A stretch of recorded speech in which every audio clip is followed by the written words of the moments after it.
Bonjour à tous, on va commencer un nouveau chapitre qui s'intitule Produits scalaires dans l'espace. C'est le dernier chapitre de l'année.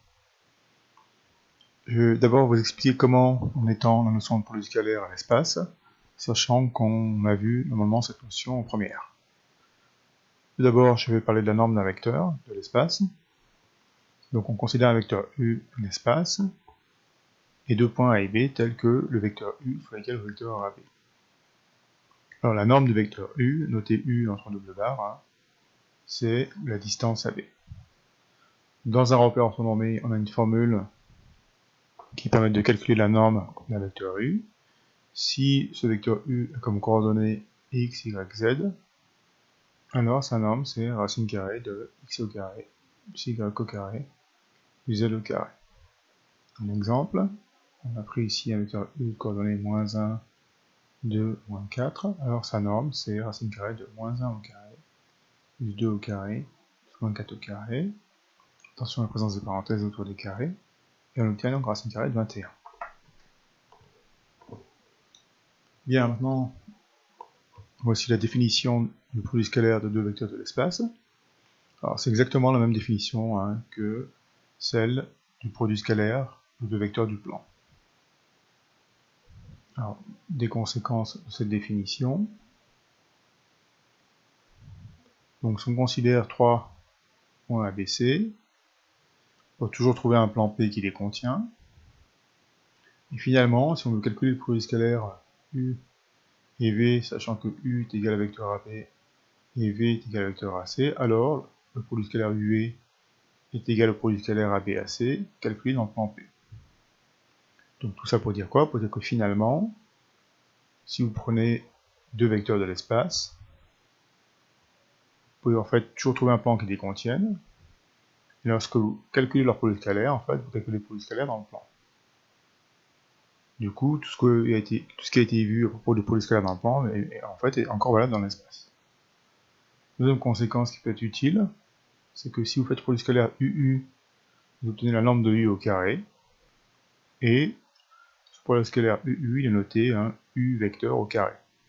Particulier, vecteur AB carré, qu'est-ce que c'est? Alors c'est en fait vecteur AB scalaire vecteur AB, et ça nous donne en réalité donc longueur AB au carré. Alors on a d'autres formules qui permettent de calculer le produit scalaire. D'ailleurs elles ont été vues en première. La première c'est la formule du cosinus. Donc si U égale vecteur AB et V égale vecteur AC, deux vecteurs non nuls, alors le produit scalaire c'est longueur AB fois longueur AC fois le cosinus de l'angle BAC. Et la conséquence, c'est que si on prend U et V collinéaires, eh bien en fait on a deux formules qui permettent de trouver le produit scalaire. Alors si on a U et V de même sens, donc vous avez vecteur U ici et vecteur V ici, l'angle entre les deux vecteurs, eh bien il est égal à 0, le cosinus vaut 1, et du coup le produit scalaire c'est ABAC fois 1, et donc ABAC, c'est-à-dire norme de U fois norme de V. Donc si U et V sont collinéaires de même sens, le produit scalaire UV, c'est norme de U fois norme de V.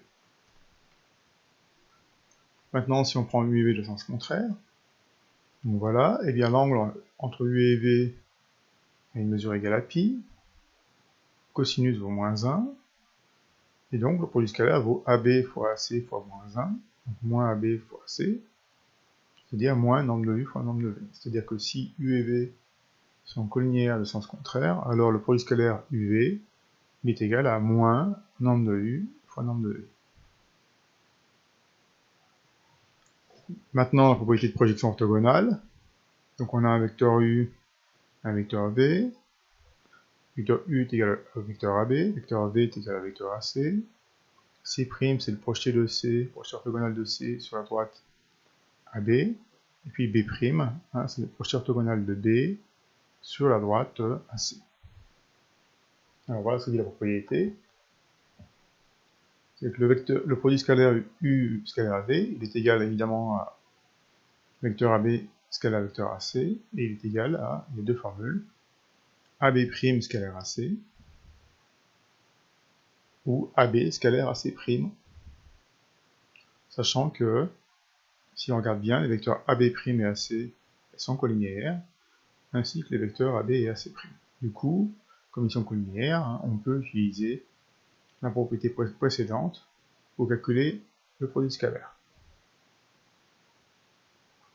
Une dernière formule, lorsqu'on est dans un repère orthonormal et que on a les coordonnées de U et de V, et bien on a une formule toute simple qui permet de trouver le produit scalaire. On fait la somme du produit des coordonnées. Un exemple concret, ici, hein, donc je vais lire, il n'y a pas de difficulté particulière.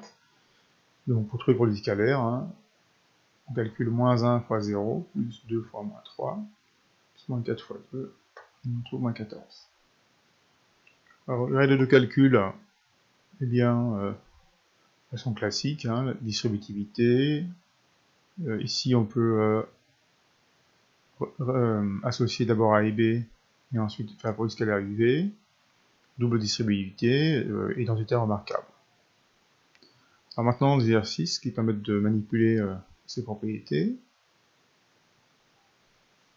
Premier exercice, pardon, on vous donne un cube, l'arête petit a, I, le centre de la face du haut, et on vous demande de calculer le produit scalaire ABDG.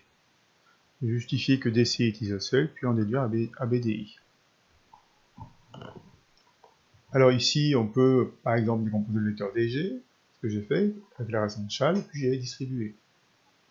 J'obtiens ce produit scalaire ABDC.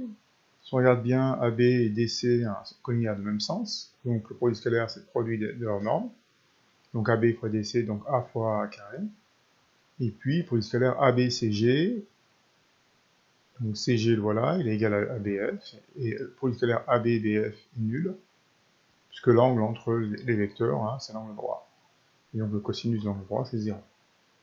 Finalement on trouve que le produit scalaire est égal à A carré. Là je vais regarder en détail.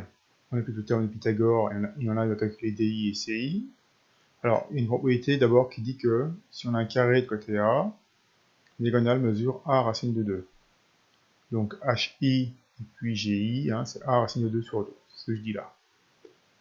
Voilà, connaissant HI et puis GI, on applique Pythagore dans le triangle DHI pour trouver DI, puis CGI pour trouver CI, et on trouve la même chose, on trouve racine de 3 sur 2 fois A. Donc, comme DI égale à CI, racine de 3 sur 2 fois A, et bien, évidemment, DCI est isocèle en I. Alors, en fait, ça va nous servir pour calculer le produit scalaire ABDI. Tout d'abord, le vecteur AB est égal au vecteur DC, donc le produit scalaire ABDI est égal à DCDI. Et ensuite, j'ai fait la figure, DCDI, on peut projeter I sur DC, et comme IDC est isocèle en I, I' sera le milieu de DC. Donc, on obtient finalement donc, DI'-DC.